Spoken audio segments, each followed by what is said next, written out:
Hello, everybody. This is Joseph P. Farrell with news and views from the Nefarium on December 21st, Thursday, 2017, our second to last news and views this year. This year has gone by incredibly fast.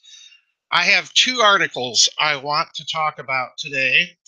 Uh, they were both sent by Mr. JS, so thank you to him for bringing these to my attention because I have increasingly stated my concerns about cryptocurrencies, and recently Catherine Austin Fitts and I recorded a rather lengthy fourth quarter review where we also shared our concerns about cryptocurrencies, but this one may take the cake. I have two articles I'm going to link for you. One is from the Washington Post, believe it or not. The other one is kind of an op-ed piece on the Washington Post article that appeared at Zero Hedge. So here's the Washington Post, and I want you to listen very carefully, folks. Today I'm going to try and keep my comments to a minimum because I think what's going on should be self-evident probably to most of you out there. I personally have not invested in Bitcoin. Number one, I don't have the money to invest. But number two, it seems increasingly like the latest bubble, kind of like the famous South Sea bubble or the famous tulip bubble. This one appears to me to be a bubble. But I want to read some paragraphs here from the Washington Post article because this is very disturbing. This article was written by Campbell Harvey, finance professor at Duke University's Fuqua School of Business. And here we go. Quote, over the past few weeks, investors have been flocking to Bitcoin, the digital currency whose value has soared about 2,000% in the last year alone. Okay, now, folks, let me stop right there and ask you, when was the last time you heard a currency having that kind of volatility? Now, we're used to currencies having volatility if they go into hyperinflation, but volatility in the form of soaring value, this is very, very dangerous. We're entering some uncharted territory here. So keep this volatility issue in mind as you listen to the rest of this article and the proposal that it sets out. Okay?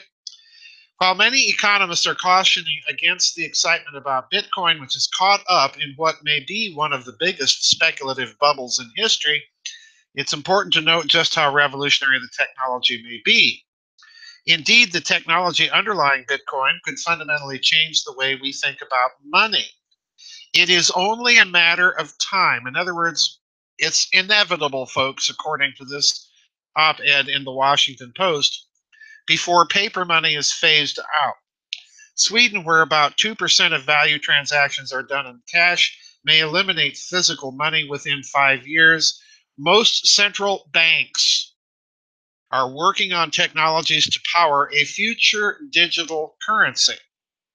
Skipping a paragraph, Bitcoin and other cryptocurrencies are based on a complicated technology known as blockchain, which acts like a digital ledger of all transactions completed with the currency. It's somewhat similar to the serial number that you can find on every dollar bill, but it actually means something because it makes Bitcoin nearly impossible to counterfeit. Okay? Skipping a paragraph again. When was the last time you paid for anything with a $100 bill or even a 50?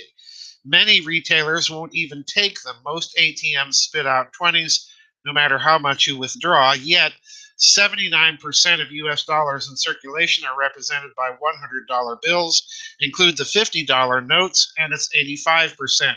So where are all those bills? In black markets. So in other words, if we want to get rid of black markets and criminality, we need to adopt digital currencies. Isn't that interesting? When police first captured infamous drug lord Joaquin El Chapo Guzman, they also discovered a cash hoard including more than $200 million, mainly in $100 bills.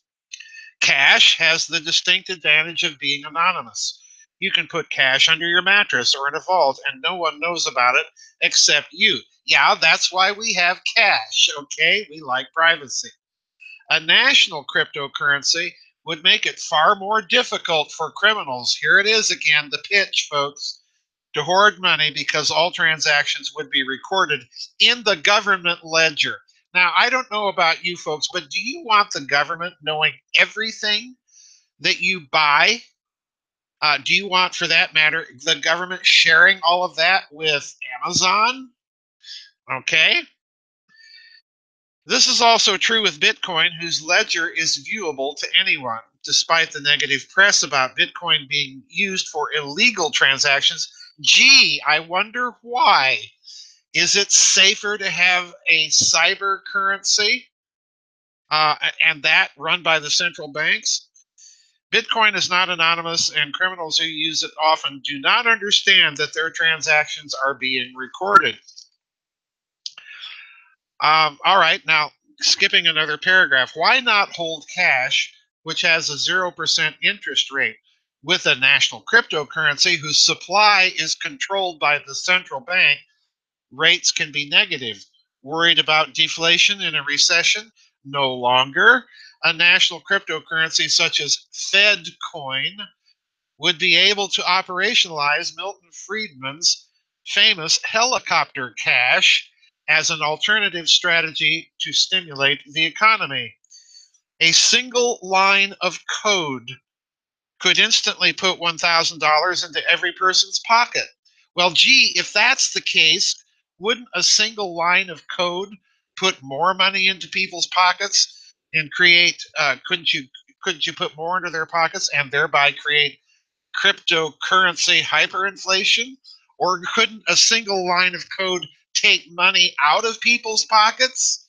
So, in other words, these are the selling points for cryptocurrency in the Washington Post. Now, I want to, folks, sometimes you just have to shake your head and laugh. All right, this is the response. This is Zero Hedge's response. This one is authored by Michael Snyder, and it's coming to Zero Hedge via a blog site called The Economic Collapse. And here's what Mr. Snyder says, quote, just a few days ago, I warned that central banks could eventually try to take control of the cryptocurrency phenomenon, and so I was deeply alarmed to see the Washington Post publish this sort of article. We want cryptocurrencies to stay completely independent, and we definitely do not want the Federal Reserve and other global central banks to start creating their own versions. Because, of course, once they create their own versions, they will want to start restricting the use of any competitors. Skipping a couple paragraphs. Over the past few weeks, investors have been flocking to Bitcoin, the digital currency whose value has soared about 2,000% in the past year alone. No volatility there, folks. And while many economists are cautioning against excitement about Bitcoin, which is caught up in one of the biggest speculative bubbles in history, it's important to note how revolutionary the technology is. And then he continues after that quotation from the Washington Post. He then continues with this paragraph a little later. But I have a feeling that the powers that be will eventually manufacture some sort of cryptocurrency crisis if one does not happen naturally. In other words, folks, I suspect that he suspects, and I actually suspect this myself, that this Bitcoin bubble may be the crisis that they're going to use to grab a hold and regulate the cryptocurrency market and cryptocurrency's futures. Now, again, my problem here, folks, is the volatility of this stuff. Currencies have their utility as media of exchange when their value is more or less stable over the short and mid-term. All right. Now, if you go back and look at the U.S. federal dollar, ever since the Federal Reserve Act was passed, the dollar has gradually declined in its purchasing power over the last century, since last century and a few years since the Federal Reserve Act was passed. But imagine a currency that soared in value in a year about 2,000%, and the chaos that it would introduce in the marketplace, or for that matter, imagine hyperinflation, the reverse.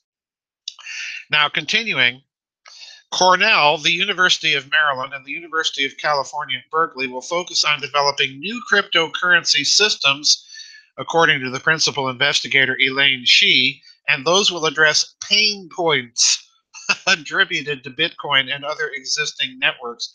And some of the pain points we're going to get to here in a moment. I'm going to skip a couple paragraphs. Central bank cryptocurrencies would simply be an extension of the current debt-based system that is systematically enslaving humanity. Yeah, you betcha they would be. They would charge you somehow for the use of their cryptocurrencies. The thing that makes cryptocurrencies so great is the fact that they are not debt-based, and they are allowing humanity to express independence from the current system. Skipping a paragraph. In Venezuela, the collapse of the bolivar has forced locals to turn to alternatives like Bitcoin. And here it comes, folks. Here it comes. I've been urging this for years, that if that sort of society emerges, if a cashless society emerges, you will see the emergence of local currencies, because some people value privacy over security and ease of exchange. Local currencies with fixed exchange rates. The rapid erosion of the bolivar's value made everyday transactions like buying groceries and paying cabbies untenable. Customers had to pay with large, cumbersome stacks of bolivars that were difficult to transport. Now I'm skipping to the second to the last paragraph. And I want you to listen to this, folks, because there has been on the internet some concern about precisely this point and another hidden point. Quote, even though Bitcoin transactions can take hours, even days to settle, local merchants have readily embraced the digital currency. So, in other words, um, the clearing of these cryptocurrencies is taking a long time. And with it, folks, as people are increasingly out there mining their cryptocurrency, they're driving electrical and internet usage off the chart. This is something that's not being talked about. And that means, folks, that this stuff has an environmental impact that could, in the long run, be rather profound and rather nasty. All right. So, in other words, the solution is to get rid of criminality, get rid of black markets. We all need to charge into cryptocurrencies. Now, folks, over the past few years, as this phenomenon has been becoming more of a phenomenon and more of a bubble, I've been cautioning people about hacking, about the insecurity of these systems, and so on and so forth. And these articles raise other issues as well. So, folks, I am not sold on this at all. In fact, if anything, what I've been trying to do in my personal life is use more and more cash. All right. Um, I think it's vitally important to do this because we don't want to see a cashless society and everything being transacted in systems that are not secure, in systems that are run by central bankers. And the irony to me, folks, is that you would have someone with the chutzpah, if I can put it this way, or with the great big brass ones, to argue that cryptocurrencies are going to get rid of black markets and criminality. Well, turning it over to central banks or turning it over to a bunch of criminals to begin with. So this is definitely an idea that I'm putting in my bad column. I don't know about you folks. You may think this stuff is the best thing since fiat money, but I don't think so. Anyway, I want to thank everybody. Again, we've got one more news and views next week before the year's out. But again, I want to thank everybody, all of you that have been sending me great articles, some of you that have been contributing articles to the website. The memberships, all of you taking out memberships and sending in donations, we appreciate it. I want to thank you. A big thanks to all of you who participated in the virtual pipe organ crowdfund this last year. I can't tell you what that means to me because that's like a dream come true to be able to play music again.